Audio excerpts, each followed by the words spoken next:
Howdy everybody, I'm Dave, welcoming all of you new and existing subscribers back to the channel.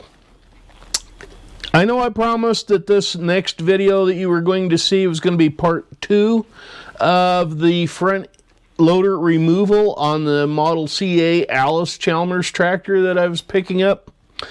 Unfortunately, the last couple of weeks have seen me all bedridden, and I'm not real happy about it. But more on that later. First off, I want to thank everybody for sticking with me. A lot of you had sent me messages, comments, or whatever with a lot of concern, thinking I had disappeared off the face of the planet like a YouTube creator has done in New York State. Had several of you comment on how Pete is up and disappeared. Well, there's other issues there going on besides what we see. I'm not saying I know exactly what's happened, but if you recall, Pete was an architect, and I think 9/11 affected him a lot more than a lot of us realize. So anyway, yeah, he's taking a break from creating YouTube quantity videos or whatever. I'm one of them that look forward to seeing him every Sunday or so. Kind of helped make my week go better.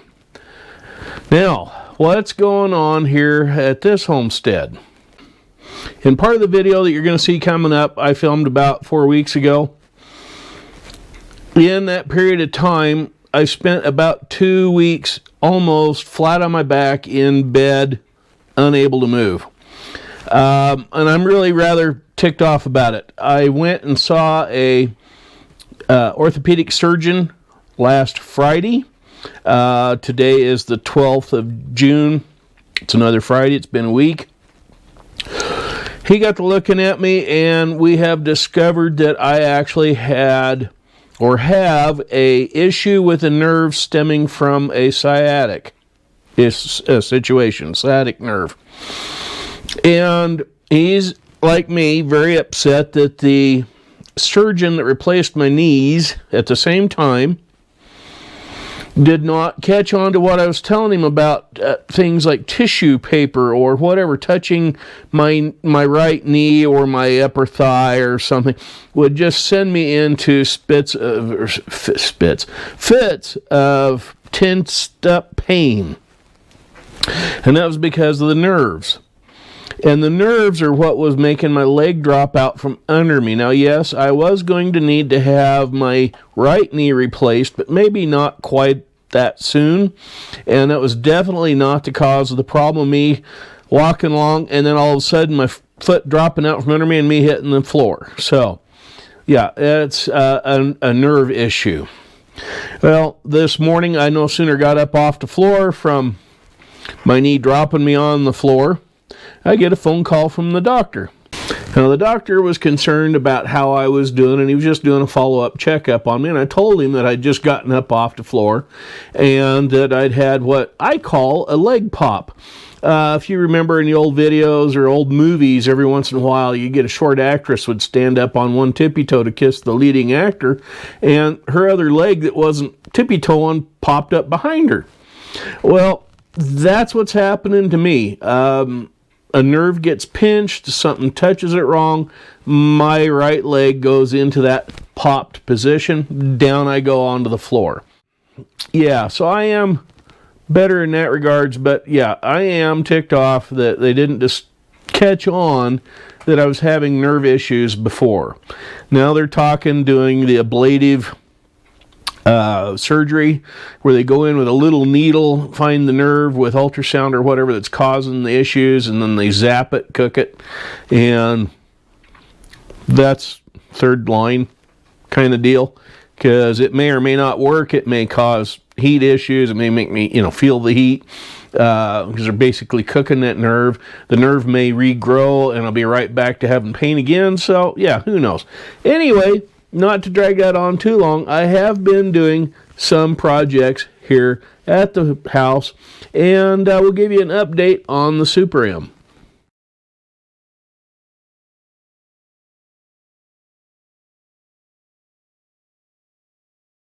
And here's a couple of quick pictures.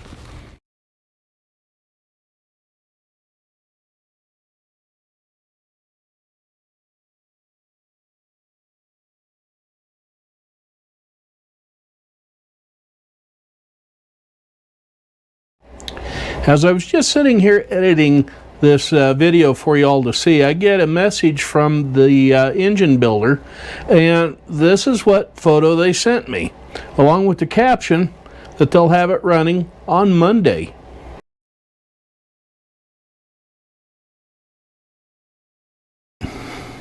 Now, as you can see by the looks of that photo, all that we really need to do to kind of help finish the old girl off is to put her back up on her front wheels. Now, the guys have had this tractor since October of 2025, and I told them I need it back this month by the 24th. That way I can see if I need to have somebody create some steps or handrail welded together so that I can get on and off this tractor. Because quite frankly, with my legs the way they are and my knee, especially on my right leg, I don't know that I could even climb up on it to sit in the seat to drive the thing. Now, I don't even have a farm anymore, so really the only thing that that tractor is going to be useful for would be plow days and tractor pulls.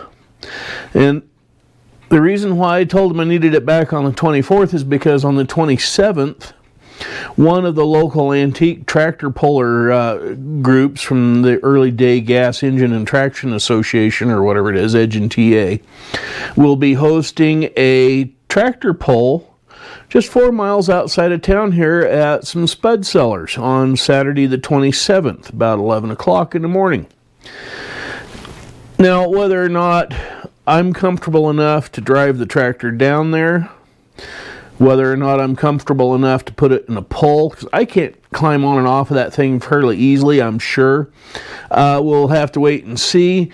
But yeah, I need to at least get it back so I can see if I can get on it. And if I am comfortable on it, do I need to have some way to assist me to get on and off of it? So hopefully, knock on some wood, it'll be back on the 24th. Now, I haven't been just sitting here doing absolutely nothing. I have been working on some small cast iron antique toys. I found one of these inexpensive, almost dollar store type farm implement toys. It's a disc. And it's about, hand wide or so. So it's about 6 inches wide and whatnot. And I've kind of painted it up a little bit. I'm not going to paint the plastic discs assemblies on it, but painted it red because I'm going to put it behind a Ertl model of a Farmall BN. So I've got it painted red, and as you can see, I painted the struts blue. And the only reason why I did that is because on the disc I had out at the farm, the main frame of the thing was red, and those struts that went down to the bearings for the discs were that dark blue. And here's what the whole thing looks like all attached up. Sorry about the lighting isn't the best in here, but yeah, it's about the right size and whatnot. That disc is for the 1/16 scale or whatever it is, Ertl tractor there. I may do some detailing on the disc. There's a company called Granite Line, makes a lot of model railroad castings for nuts, bolts, washers, that sort of thing. I may see if I can find some of their little molded castings, like for the nuts and those big fat thick washers that go on the end of the disc shafts. I might try to find something like that. Plus I'm going to see if I want to. I don't know yet that I'm going to, but I may create a trip rope mechanism for it, so it looks like the gangs can angle, that sort of thing. So anyway, that's part of the Dave's Old Iron and other antique stuff that I've been working on. So yeah, we got that done, but not much else because I just been hurting way too bad. Hey, we all know Alexander Graham Bell invented the first telephone, right? So what was the second most important thing ever invented? Any ideas? It was the second telephone. You have to have two to talk to each other.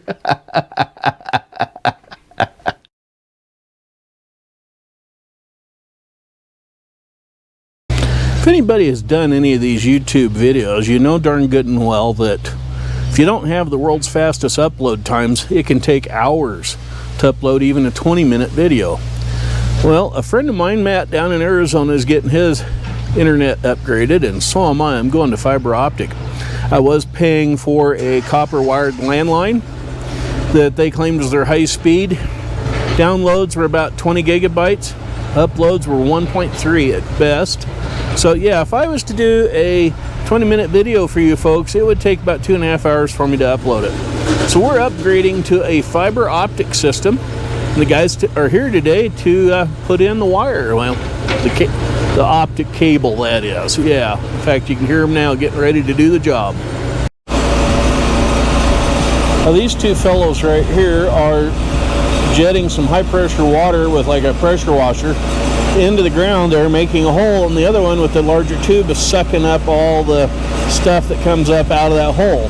What they're looking for is a place to come underneath that irrigation ditch that they're standing right next to, around over here, around the end of the house, where they're going to go through the wall and hook up everything.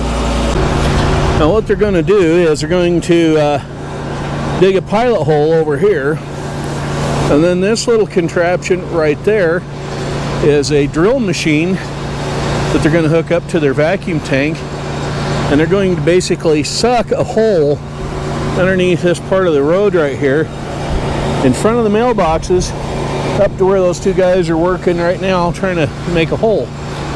Now, I mentioned my current service that I've got. I'm paying just over $100 a month for that service at 20 gigabit download and 1.3 at the max upload. These guys are running around 1,000 for 1 megabit. Yeah, so, or no, 1,000. Well, whatever it is, you all know what it is, a gigabit. Yeah. So, and that's both ways. So I can do a real long 2.5 hour long video now for you all and have it upload in 3 hours. Not that I do that to you. So once this is all said and done, instead of spending about $102 a month on the landline with the internet option, I'm going to have internet for 65 bucks, and for another 20 I can have the landline telephone, so I can still have telephone for people to call and whatnot. Now that they have the test bore done to see where and how far down they can dig and that sort of thing without getting into the asphalt, they got the mini excavator over here digging a hole for the boring machine to drop its drill down and start drilling. Oh, there goes the landscape. Yeah.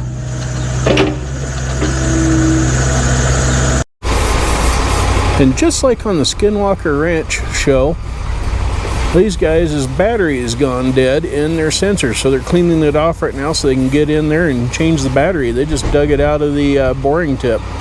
So, yeah, I keep seeing a lot of similarities. It's kind of fun. I've twisted my right knee again, so I'm kind of laid up. It's pretty stiff and sore. So I've been binge watching the Skinwalker Ranch thing on the History Network, because I grew up in the 70s when the Myers owned the Skinwalker Ranch before Bigelow bought it. And I remember all of the cattle mutilations and whatnot that went on. In fact, right now where I'm sitting, I'm only about 200 miles from the Skinwalker Ranch. And as a kid in the early 70s growing up, I actually have seen 2 of the cow mutilations. I kind of put them out of my mind because as a little kid I was pretty well grossed out. I was about 5 or 6 at the time, and maybe 7 at the oldest. And yeah, holes bored right through cows. Yeah, it was kind of weird.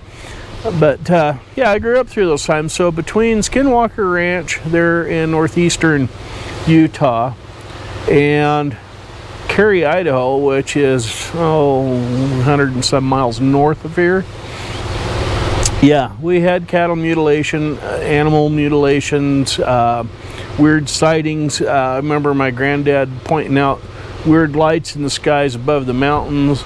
Yeah, you name it. And in fact, I wish I'd have kept it. I'll have to go back through my video library collection. I had a video where it actually was making fun of Death Stars in the film, but that was just a light flare on the lens of the camera. But in one of my videos, you can actually see one of them little white orbs in the background behind me. I just pushed it off as a weather balloon at the time, but then I got to thinking about it later after I was editing it, at how fast the thing was moving. Yeah, way too fast to be a weather balloon. So not that I'm trying to cash in on it or anything, but yeah, there's some weird, freaky stuff happens out here in southern Idaho. Ask me. I married one of them.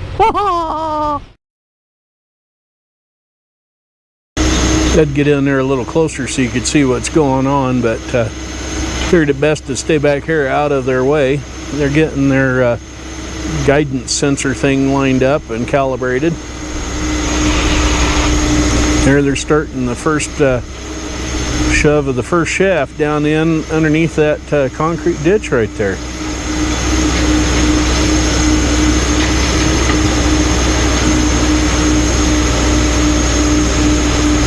Don't know how many tons of force this little machine has to push, but yeah, they're sinking the augers down in the ground to stabilize the thing. There's those two vertical rods on either side there.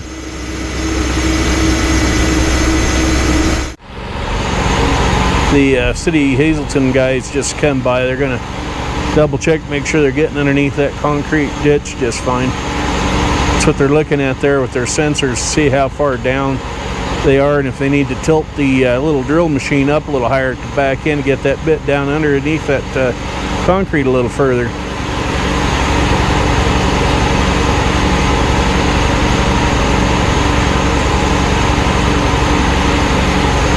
I misspoke earlier where they said they were going to suck that out. I was thinking they were going to suck the hole, vacuum, you know, the hole, make it bore the hole with the vacuum. No, they are just going to suck the fluids and stuff back out of the hole here with that vacuum tank. And they're already boring, so we'll see here how long it takes them. Anyway, that's kind of my entertainment for today. It's nice and breezy, a little bit cooler, but I'm not going to complain, yeah. And the guys drilling the hole have turned the machine around and they're going down the street. Yeah, way down there. As for me, I'm in out of the weather, kind of, so to speak. Yeah, the wind is really howling today. It's got to be gusting to 40 mile an hour or better. And the temperature has really dropped off cold. But yeah, we've got the fiber optic cable run from where their drill rig is to the house, and now they're drilling the shaft for the hole all the way down to the far end of the street where they're going to hook onto the main box and pull the cable back to here, and they're going to splice it. Say, did y'all hear the joke about the paper towels? Well, I won't tell it to you anyway because it's terrible. Terrible. Yeah. Oh, clinkers today. Yeah. I hope today's video doesn't discourage you from being a subscriber and following along on my channel. As soon as I get my legs and knees working again, we'll be back at doing a lot more activities around here.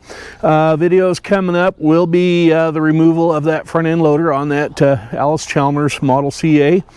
Plus we will also have a video on the Super M when it gets here, and I will do a video on the antique tractor pull down at the Spud Cellar. So yeah, and the reason why they're doing that on the 27th is the city of Hazelton celebrates their 4th of July the weekend before. Yeah, so it's quite a big event with fireworks and the whole 9 yards. So hopefully we'll see you here. If not, I'll film it and you can watch it right here on the channel. Anyway, I'm Dave signing off, wishing you all well. You have a good one now. Bye-bye for now.